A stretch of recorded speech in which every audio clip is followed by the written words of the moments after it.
Alright guys, good morning. I'm actually filming this late at night so that I don't forget to upload it in the morning, so you will get to see this on Monday morning, hopefully. Or unless you're behind and you're watching it like 3 weeks later. Nobody worries.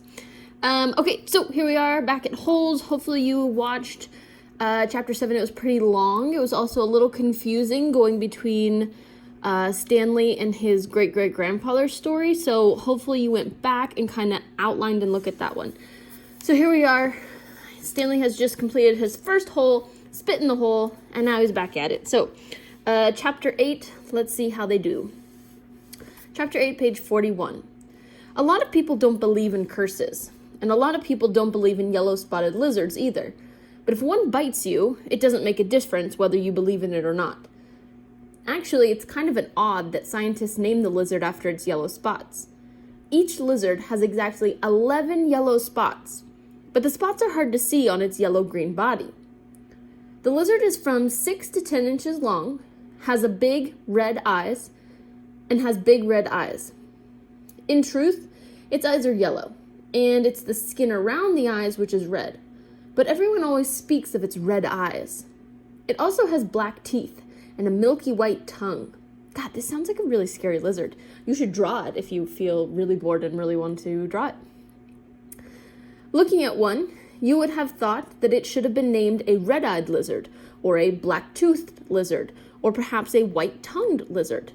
If you've ever been close enough to see the yellow spots, you are probably dead. The yellow-spotted lizards like to live in holes, which offer shade from the sun and protection from predatory birds. Predatory means birds that want to kill you. Up to 20 lizards may live in one hole. They have strong, powerful legs and can leap out of very deep holes to attack their prey. They eat small animals, insects, certain cactus thorns, and the shells of sunflower seeds. Who has a lot of sunflower seeds? Think. Okay, here we go, chapter 9, page 43. Stanley stood in the shower. Ooh, tongue twister. Stanley stood in the shower and let the cold water pour over his hot and sore body. It was 4 minutes of heaven. For the second day in a row, he didn't use soap. He was too tired. There was no roof over the shower building, and the walls were raised up 6 inches off the ground, except the corners, and there was no drain in the floor. The water ran out under the walls and evaporated quickly in the sun.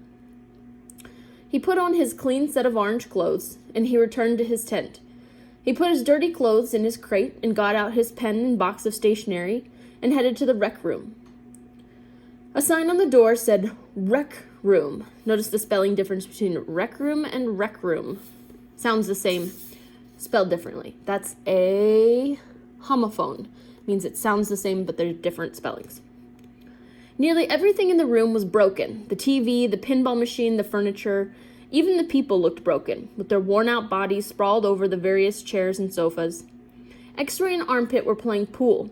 The surface of the table reminded Stanley of the surface of the lake. It was full of bumps and holes because so many people had carved their initials into that felt. There was a hole in the far wall, and an electric fan had been placed in front of it. Cheap air conditioning.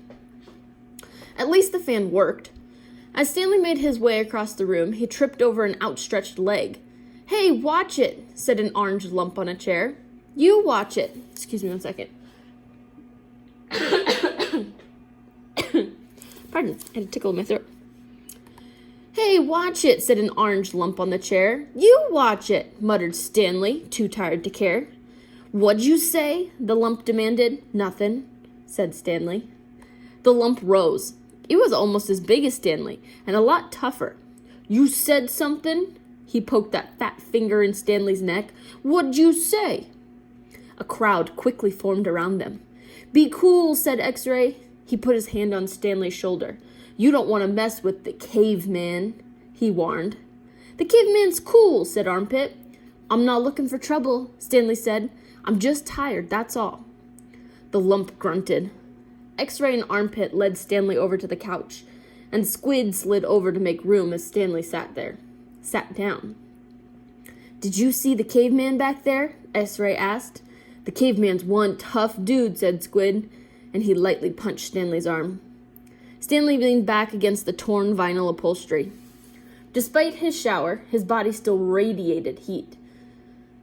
I wasn't trying to start anything, he said. The last thing he wanted to do after killing himself all day on the lake was to get in a fight with a boy called Caveman. He was glad X-Ray and Armpit had come to his rescue.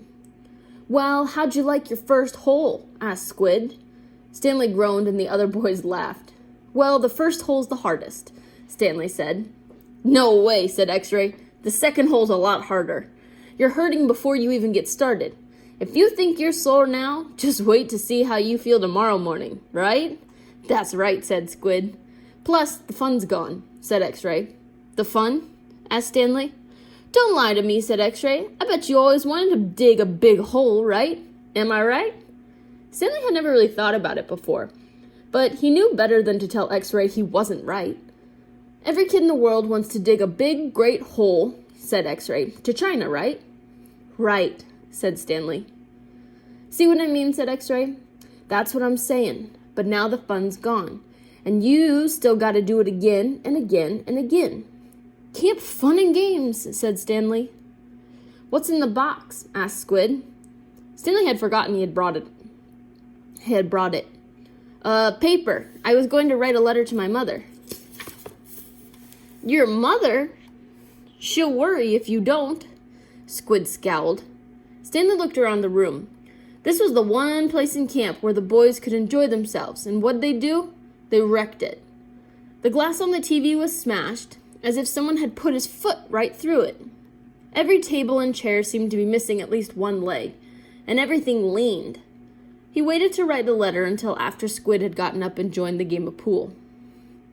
Dear Mom, today was my first day at camp, and I've already made some friends. We've been out on the lake all day, so I'm pretty tired. Once I pass the swimming test, I'll get to learn how to water ski. He stopped writing, as he became aware that somebody was reading over his shoulder. He turned to see Zero standing behind the couch. I don't want her to worry about me, he explained. Zero said nothing. He just stared at the letter with a serious, almost angry look on his face. Stanley slipped it back into the stationery box. Did the shoes have red X's on the back?